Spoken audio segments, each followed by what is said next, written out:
केस गळणे आणि कमी वयात केस जाणे यासंबंधी आज आम्ही हा व्हिडिओ सादर करत आहे. तुम्ही केस म्हणजे खूप इम्पॉर्टंट आहे. सगळ्यांना खूप इम्पॉर्टंट आहे. ते मेल असो, फिमेल असो, आहे ना, स्त्री असो, पुरुष असो, लहान बाळ असो, काही असो. ग्रेड 1 हेअरफॉल असलं तर आम्ही सिरम आणि सप्लिमेंट्स देतो. सप्लिमेंट्स पण कसं त्यांचं ब्लड टेस्ट वगैरे करून आयर्न कमी आहे, B12 कमी आहे, या व्हिटॅमिन D3 कॅल्शियम कमी आहे, त्या बेसिसवरती त्यांचे जे पण व्हिटॅमिन नमस्कार मित्रांनो, आज आपण आलो आहे आराध्या क्लिनिकला डॉक्टर रेश्मा पाटील यांना भेटायला. तर आज आपण त्यांच्याकडून थोडीशी माहिती, केस कसे गळतात, का गळतात याबद्दल आपण त्यांच्याकडनं थोडेसे जाणून घेणार आहोत आणि त्या काय ट्रीटमेंट करतात हे सुद्धा आपण पाहणार आहोत. तर चला तर मग आपण भेटूया मॅडमना. नमस्कार डॉक्टर. नमस्ते. माझ्या वहिनीसाहेब चॅनलमध्ये आपलं स्वागत आहे. आणि आज स्पेशली मी तुमच्याकडे ह्या बऱ्याचशा केसांबद्दल समस्या असतात, लोकांना लवकरात लवकर कमी वयामध्ये त्यांचे केस जातात. तर त्याबद्दल आज मला थोडीशी तुमच्याकडनं माहिती पण हवी आहे. पण सुरुवातीला मला तुमचं थोडंसं स्टार्टिंगची जर्नी थोडीशी तुमची सांगा. माझं नाव आहे डॉक्टर रेश्मा पाटील आणि माझं जे पण मेडिकल कॅरियर ते सगळं मी कंप्लीट केलं आहे बँगलोरमधून. त्याच्यानंतर मी मुंबईला आली. मुंबईमध्ये माझा एक्सपिरियन्ससाठी मी आले होते आणि तिथून मला आता 15 ते 16 वर्षाचा एक्सपिरियन्स आहे टोटल. असं का वाटलं की तुम्ही डॉक्टर्स बनावं, असं एक मनात काय इच्छा आली? लहानपणापासून असं वाटायचं मला की ना, चला म्हणजे मला अभ्यासामध्ये खूप इंटरेस्ट होतं. तसं बाकी कोणाला नव्हतं आमच्या घरी. असं मला एवढं खूप अभ्यास म्हणजे अभ्यासच करायचा. मग त्याच्यामध्ये मला डॉक्टरचं प्रोफेशन बरं वाटलं त्यावेळेस. मग मी ट्राय केलं, देन ते सगळं होऊन गेलं. मला काही एवढं काय अवघड नाही झालं. ऑलरेडी मी अभ्यास करायची पहिल्यापासून, तर मला जे पण होतं माझं ड्रीम्स कंप्लीट झालं. आणि घरच्यांकडून पूर्ण सपोर्ट होता तुम्हाला? घरच्यांकडून तरी पूर्ण सपोर्ट होता. जास्तीत जास्त माझी मम्मी, त्यांच्याकडून. त्यांच्यामुळे मी आज हे जे पण आहे मम्मीमुळेच आहे. ओके. अच्छा, मला तुम्हाला एक प्रश्न विचारायचा की आता जी बाजारात केसांवरती खूप महागडी औषधं मिळतात, तेल वगैरे, काही शॅम्पूज वगैरे, किंवा असे बरेच प्रकारचे ॲडव्हर्टाईज होतात, याबद्दल तुमचं काय मत आहे? माझं म्हणणं असं आहे की ना, तुम्ही केस म्हणजे खूप इम्पॉर्टंट आहे. सगळ्यांना खूप इम्पॉर्टंट आहे. ते मेल असो, फिमेल असो, आहे ना, स्त्री असो, पुरुष असो, लहान बाळ असो, काही असो. पण हेअर इज व्हेरी इम्पॉर्टंट. त्याच्यामध्ये तुम्ही कधी पण ते ॲडव्हर्टाईजच्या वरती जायला नाही पाहिजे. ॲडव्हर्टाईज बघून तुम्ही टी व्हीवरती किंवा जे ॲड्स बघितला कुठं पण, कोणी सांगितलं तुम्हाला, नाही हे चांगलं आहे ब्रँड, हे चांगलं आहे, हे सगळं नाही करायला पाहिजे. सेल्फ मेडिकेशन घ्यायला नाही पाहिजे, कारण की त्याच्यामध्ये खूप हेल्थसाठी, तुमच्या स्वतःच्या हेल्थसाठी खूप धोकादायक होऊ शकतो. कारण की आपल्या बॉडीमध्ये काय एक्सेस आहे, काय कमी आहे, हे आपल्याला माहीत नसतं. विदाऊट ब्लड टेस्ट आपल्याला काही समजत नाही. ब्लड टेस्ट केल्यानंतरच आपल्याला समजतं की ना, तुझ्या बॉडीमध्ये व्हिटॅमिन B12 कमी आहे, D कमी आहे, कॅल्शियम कमी आहे ना, आयर्न कमी आहे. हे सगळ्या गोष्टी आपल्याला ब्लड टेस्ट केल्यानंतर समजणार आणि त्याच्यानुसार आपल्याला सप्लिमेंट्स घ्यावं लागते आणि तुम्हाला डॉक्टरचा सल्ल्याने घ्यावा लागतो. आणि स्पेशली आता ह्या केसांच्या ह्याच्याबद्दल तुमच्याकडे काय अशी ट्रीटमेंट आहे ते आम्हाला जाणून घ्यायची आहे. नॉर्मली माझ्या क्लिनिकमध्ये हेअरचं ट्रीटमेंट होतो.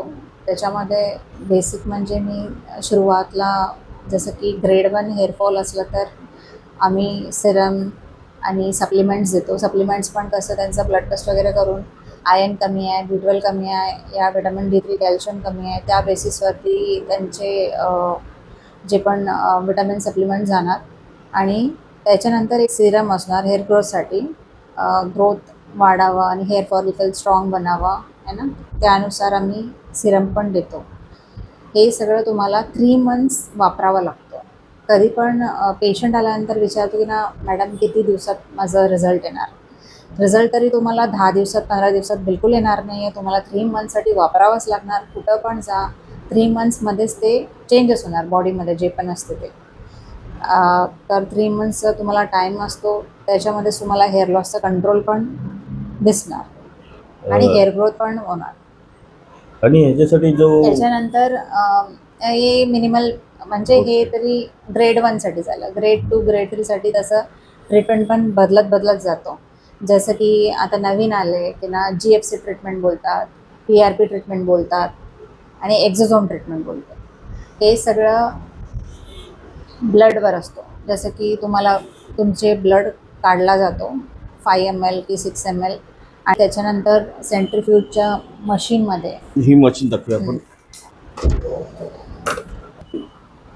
ब्लड आम्ही काढतो. जसं की ट्यूब असतो त्याच्यामध्ये त्यानुसार आणि 5 किंवा 10 ml तसं रिक्वायर्ड आहे तसं ब्लड काढून आम्ही त्या सेंट्रिफ्यूजच्या मशीनमध्ये टाकून सेंट्रिफ्यूज करून आणि त्यातला प्लाझ्मा काढून पेशंटच्या हेअरमध्ये इंजेक्ट करतो. छोटं सुई आहे.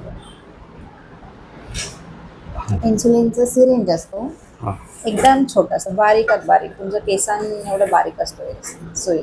याच्यानी ते प्लाझ्मा घेऊन आम्ही हेअरमध्ये इंजेक्ट करतो. हे खूप चांगलं रिझल्ट देतो कारण की याच्यामध्ये कसं प्रोटीन असतो, ग्रोथ फॅक्टर असतो आणि जे पण आपल्या बॉडीमध्ये असते प्रोटीन्स आणि ग्रोथ फॅक्टर्स तेच यूज केलं जातो. असं काय एक्सटर्नल नाही घेतलं जातं आहे दुसऱ्यांचा आणि याच्या साईड इफेक्ट्स पण काही नाही आहे आणि याच्यामध्ये कसं हेअर ग्रोथ होते, हेअरफॉल कंट्रोलमध्ये येते आणि तुम्ही बेटर रिझल्ट्स बघू शकता. जसं तुम्ही 6 to 8 सेशन घेतल्यानंतर आणि ते हेअर थिनिंग असतो, बाल्डनेस असतो, सगळं कव्हर होऊन जातं आणि यंग म्हणजे आता खूप सारे मेल पेशंट येतात लाईक एज 20 to 25, 26, 27 मध्ये एकदम थिनिंग घेऊन येतात. म्हणजे त्यांचं स्काल्प तरी तुम्हाला या एजमध्ये खूपच असं वाटतं की ना यांनी केमिकल यूज केलं शॅम्पू की काय खाल्लं सप्लिमेंट्स वगैरे आम्हाला म्हणजे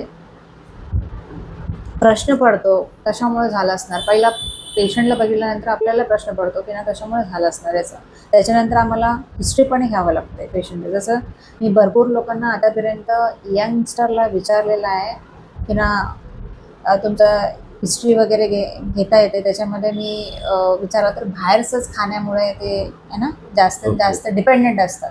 जसं की जंक फूड झालं, चायनीज झालं आहे ना, मॅकडॉनल्ड्समध्ये बर्गर झाले, पिझ्झा झाले, हे सगळं बाहेरचंच खाणं असते जास्तीत जास्त त्यांच्या हॅबिट्समध्ये.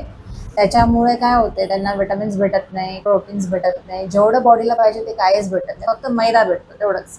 त्याच्यामुळे काय होते न्यूट्रिशनल डेफिशियन्सीमुळे त्यांना हेअर लॉस होते. हे आपल्याला ब्लड टेस्ट केल्यानंतर समजतो की ना हे सगळ्या गोष्टी झाल्यात आणि त्याच्यामुळे तुम्हाला ते जे न्यूट्रिशन्स कमी आहेत ते सगळं सप्लिमेंट्स प्रोव्हाइड केल्यानंतर त्यांचा हेअरफॉल कमी होतो आणि हेअर ग्रोथ दिसतं, रिझल्ट पण दिसतो. ओके, म्हणजे ब्लड टेस्ट केल्यानंतरच ह्या गोष्टी आपल्याला निदर्शनास येतात. समजतात आणि त्यांचा हिस्ट्रीमुळे तरी पण ही मिनिमम 3 महिने ट्रीटमेंट करावी लागते. 3 months घ्यावा लागतो. चालेल. मिनिमम बेसिक ट्रीटमेंट म्हणजे 3 monthsचा म्हणजे सिरम आणि सप्लिमेंट्सचं सांगते. बाकी GFC ट्रीटमेंट म्हणजे तुम्हाला सेशनवर जसं तुम्हाला रिझल्ट येते तसं असते. नॉर्मली 6 सेशन असतो. त्याच्यामध्ये कसं तुम्हाला रिझल्ट येते 3 monthsमध्ये रिझल्ट आला तर त्यांना विल स्टॉप इट. त्याच्यानंतर सिरम आणि जे पण नाही सप्लिमेंट्स ते कंटिन्यू करायला सांगते. आणि ह्यासाठी जो लागणारा कॉस्टिंग आहे ते कसं आहे? कॉस्टिंग सगळ्या इथं वेगळं कॉस्टिंग असते. जसं मला म्हणजे या एरियामध्ये कॉस्टिंग आहे त्यानुसार एक सेशनचं 3.5 ओके. के ते कॉस्टिंग आहे. त्याच्यामध्ये भरपूर गोष्टी असतात. कधी कधी आम्ही एक्झोझोम पण यूज करतो की सेपरेट एक्झोझोम यूज करतो, त्याचा कॉस्ट वाढतो मग असं आहे. पण माझ्या क्लिनिकमध्ये 3500चा कॉस्ट आहे आणि त्याचा रिझल्ट्स पण बेस्ट आहेत. चला, थँक्यू मॅडम. खरंच आम्हाला एक थोडासा वेळ दिल्याबद्दल आमच्या वहिनी साहेब त्यानंतर तुमचे मनपूर्वक आभार. पेशंटलाही ह्या माहितीची खूप गरज होती आणि आम्ही ती लोकांपर्यंत पोचू आणि तुम्ही असंच तुमचं कार्य चालू ठेवा हीच तुम्हाला एक नम्र विनंती. थँक्यू.